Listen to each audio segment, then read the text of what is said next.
Hello children, আমরা পড়ছিলাম Michael Madhusudan দত্তের লেখা বঙ্গভূমির প্রতি কবিতা।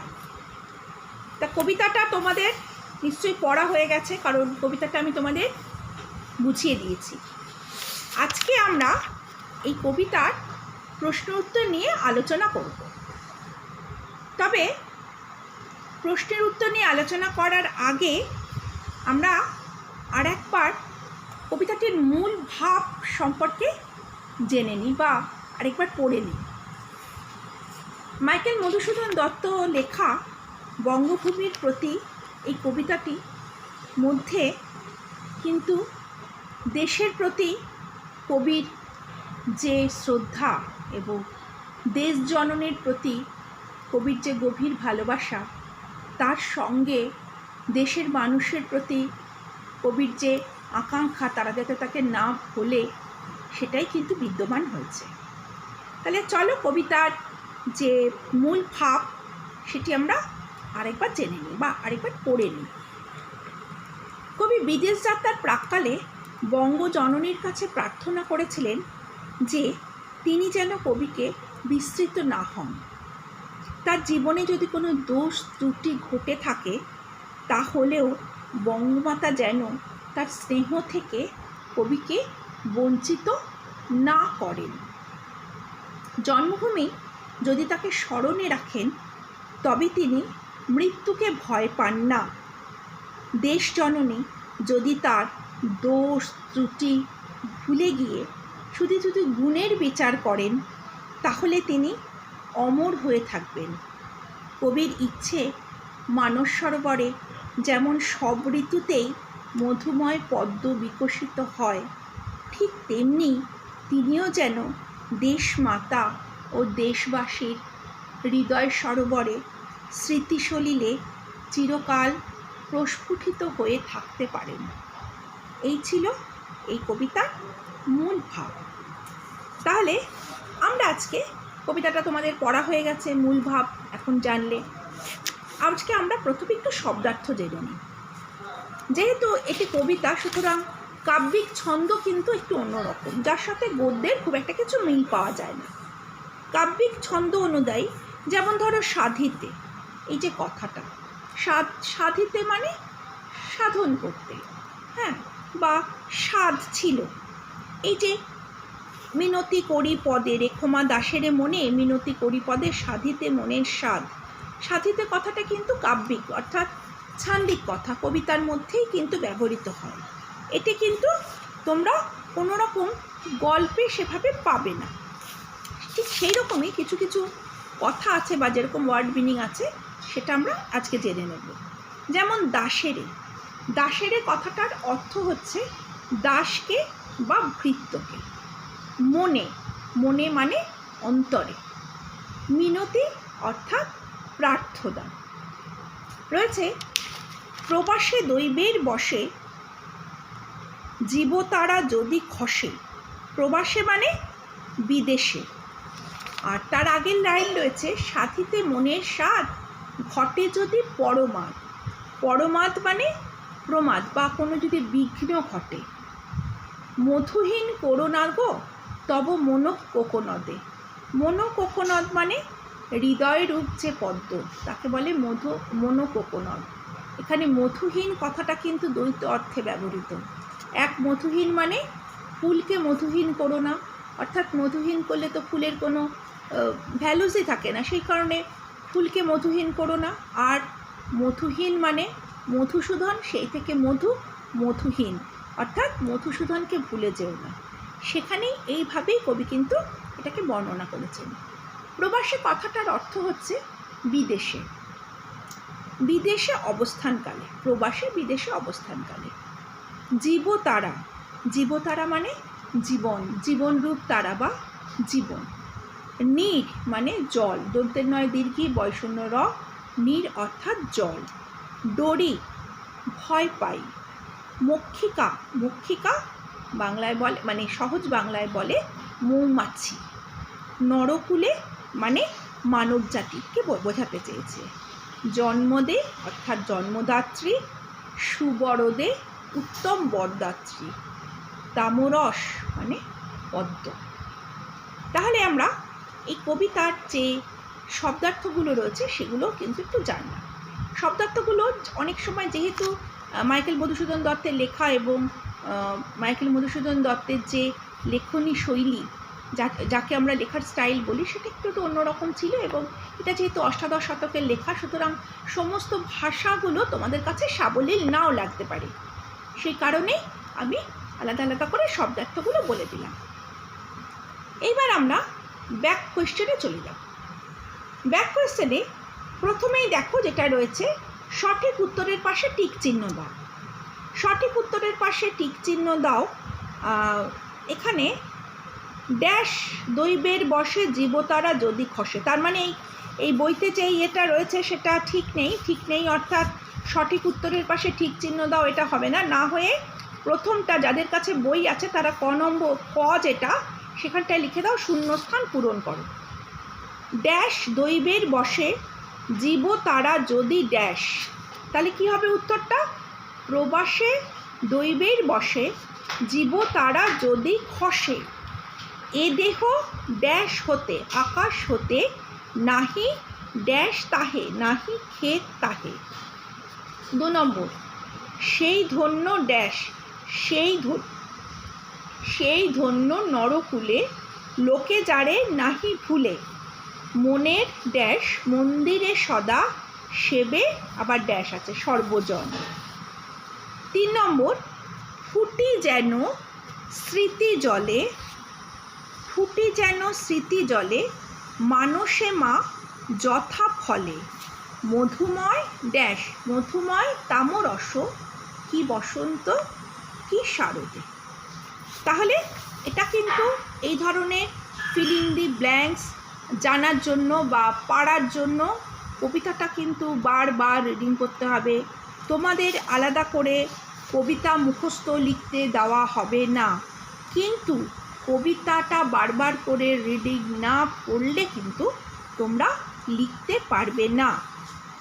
এরপরে দেখো খতে আছে, সঠিক বাক্যে সত্য ও ভুল বাক্যে মিথ্যা লেখো। রেখমা আমারে মনে এমিনতি করি পদে, সাধিতে প্রাণের স্বাদ ঘটে যদি পরমাদ। এর মধ্যে অনেক ভুল আছে। রেখমা আমারে হবে না, রেখমা দাসেরে মনে, সুতরাং এটি কী হবে? মিথ্যা। তাহলে পাশে যে সাইনটা আছে ওখানে লেখো মিথ্যা। 2 নম্বর, মৌমাছিও গলে না গো পড়িলে অমৃত হ্রদে, সেই ধন্য মানব কুলে, লোকে যারে নাহি ভুলে। তাহলে মৌমাছি তো ছিল না, বইতে কি ছিল? মক্ষিকাও গলে না গো পড়িলে অমৃত হ্রদে, তাহলে এটাও ভুল।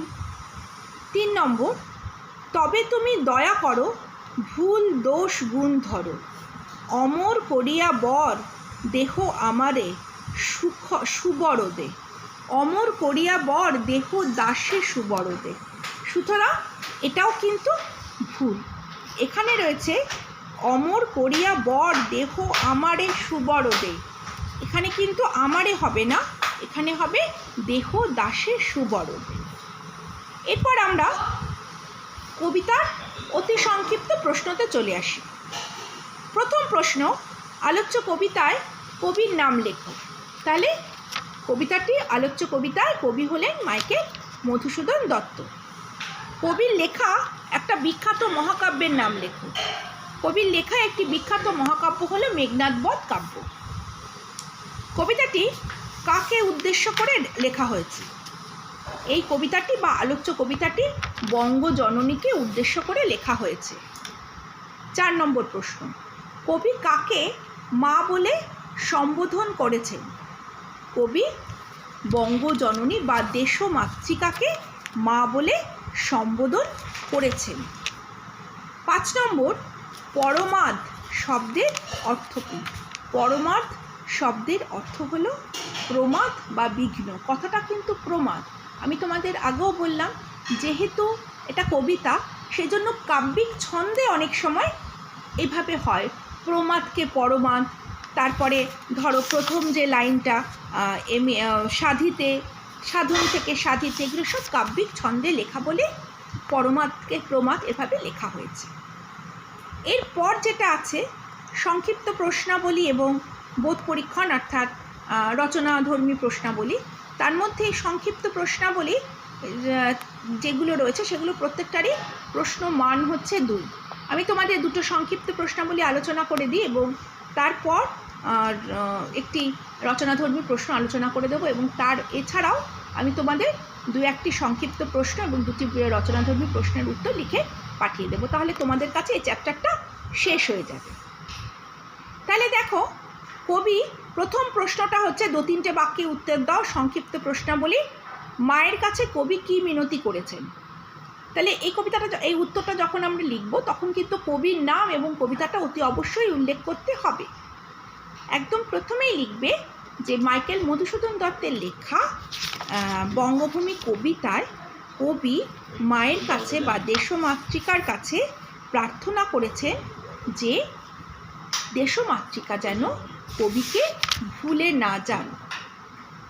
কবি জীবনকে নদীর সঙ্গে তুলনা করেছেন কেন? কবি জীবনকে নদীর সঙ্গে তুলনা করেছেন কারণ নদীর যেরকম চিরটাই প্রবাহমান, অর্থাৎ সে সদা নিরন্তর বয়ে চলে, আমাদের জীবনও সেরকম কারো অপেক্ষায় থেমে থাকে না, সদা প্রবাহমান। সেই জন্যই কবি নদীকে জীবনের সাথে তুলনা করেছেন। তার পরের প্রশ্নটি হচ্ছে, কখন কবি সমনকে ভয় করেন না? কবি মধুসূদন দত্ত তখনই সমনকে ভয় করবেন না যখন দেশ জননী তাকে মনে রাখবে। অর্থাৎ প্রবাসে দৈবের বসে জীবতারা যদি খসে, এ দেহ আকাশ হতে নাহি ক্ষেত তাহে, জন্মিলে মরিতে হবে অমরকে কোথা রবে, চিরস্থির কবে নীর হায়রে জীবন রবে। কবি কিন্তু জীবন চলে যাওয়াকে অর্থাৎ মৃত্যুকে কখনোই ভয় করেন না। তার কাছে কিন্তু সারা জীবনটাই কিন্তু মানুষ যদি তাকে মনে রাখে, মানুষ যদি তাকে তাদের সদা সর্বদা স্মৃতিতে রাখে, সেটাই তার কাছে অনেক বড় পাওনা। পরের প্রশ্ন, কবি কিভাবে নরকুলে ধন্য হতে পারেন? কবি মাইকেল মধুসূদন দত্ত বলেছেন, তার বঙ্গভূমি কবিতায় বলেছেন, মনের মন্দিরে যদি কারো জায়গা থাকে, অর্থাৎ মানুষের মনের মধ্যে কেউ যদি তার জায়গা করে নিতে পারে, তাহলে কিন্তু সেই নরকুল ধন্য হতে পারে। কারণ কবিতার লাইনটা কি আছে, সেই ধন্য নরকুলে লোকে যারে নাহি ভুলে, মনের মন্দিরে সদা সেবে সর্বজন।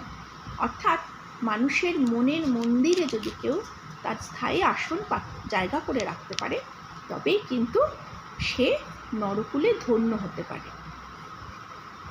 কবি 5 নম্বর প্রশ্ন হচ্ছে, কবি যে অমরত্ব চেয়েছেন তার প্রকৃত অর্থটা কী?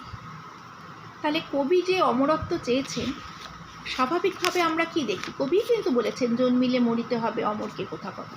অর্থাৎ এই কবি যে অমরত্ব চেয়েছেন সেটি কিন্তু তার স্বাভাবিক যে জীবন শেষ হলে যে মৃত্যু হয়, অর্থাৎ জীবনের যে চলমান ধারা, জীবন এবং মৃত্যু, সেই মৃত্যুতেই যে জীবন শেষ সেটা বলতে চাননি।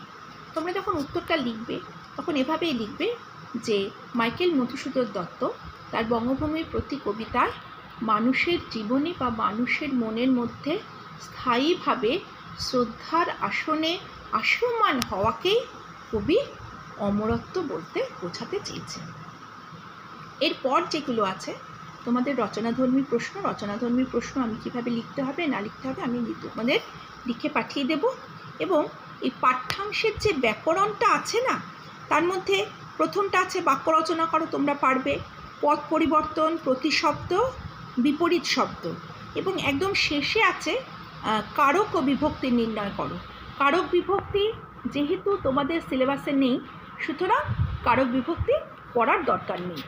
তাহলে আমি তোমাদের নেক্সট দিন এই কবিতা থেকে কিন্তু কিছু প্রশ্ন উত্তর লিখে এবং আরও কিছু সম্ভাব্য প্রশ্নাবলী তোমাদেরকে পাঠিয়ে দেবো। তোমরা কবিতাটা খুব ভালো করে মন দিয়ে করবে এবং পড়া হয়ে গেলে পরে চেষ্টা করবে যাতে কবিতাটা ওই যেইটা তোমাদের শূন্যস্থান পূরণ যেভাবে বললাম, অর্থাৎ বইয়ের পেছনে ব্যাক এক্সারসাইজে যেরকম আছে সেভাবে করে করতে, এতে করে তোমাদের কবিতাটা ভালো করে পড়াও হয়ে যাবে, এবং তার সঙ্গে যেটা হবে সেটা হচ্ছে এই কবিতাটা বারবার করে পড়ার ফলে তোমরা কবিতাটা সম্পর্কে অনেক সড়গড় হয়ে যাবে। তাহলে আজকে তোমরা এইটুকুই আমরা পড়ব। খুব ভালো করে এই কবিতাটি, অর্থাৎ এই যে তোমাদের বঙ্গভূমির প্রতি মাইকেল মধুসূদন দত্তের এই কবিতাটি ভালোভাবে পড়বে।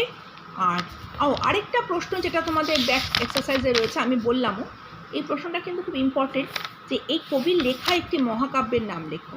এই মাইকেল মধুসূদন দত্তই কিন্তু একমাত্র কবি আধুনিক যুগে যিনি কিন্তু মহাকাব্য লিখেছেন, অর্থাৎ মেঘনাদ বধ কাব্য। সুতরাং খুব মন দিয়ে খুব ভালোভাবে কবিতা পড়বে, আর কোনো সমস্যা হলে, কোনো জায়গায় বুঝতে অসুবিধা হলে আমাকে ফোন করবে।